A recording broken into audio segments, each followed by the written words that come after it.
ভাই এই আম গাছটা কি আমনের? হ ভাই, এই গাছটা আমারই।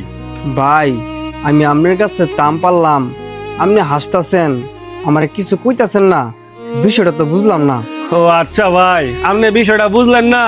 বিষয়টা যদি আমি আপনারা বুঝাইতাম যাই, আপনি আমার হাত পাওয়া ধরে মাপ চায় কুল পাইতেন না। ভাই বিষয়টা একটু বুঝাই আমারে বলেন না। আপনি যে আমার কাছে তাম পারছেন, আমি আপনারা এখন কিচ্ছু কইতাম না, কিন্তু আমি আপনারা ধর্মু হাসরের ময়দানও। ওই দিন কিন্তু হাসরের ময়দানের মধ্যে এই দুইটা আমের লাগিয়া আমি আপনারে ঠিক হয়ে আটকামু। ভাই ওই দিন আমি টাকা কই পামু?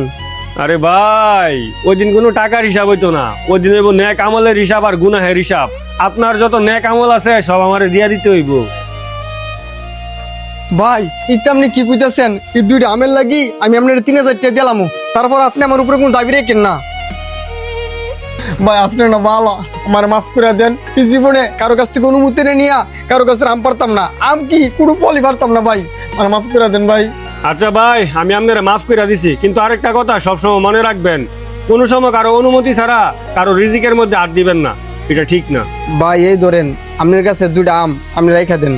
ভাই আমগুলা ফেরত দিতে হইব না, আম দুইটা আপনি খায়া লায়েন, আমার কোনো দাবি নাই। আচ্ছা ভাই।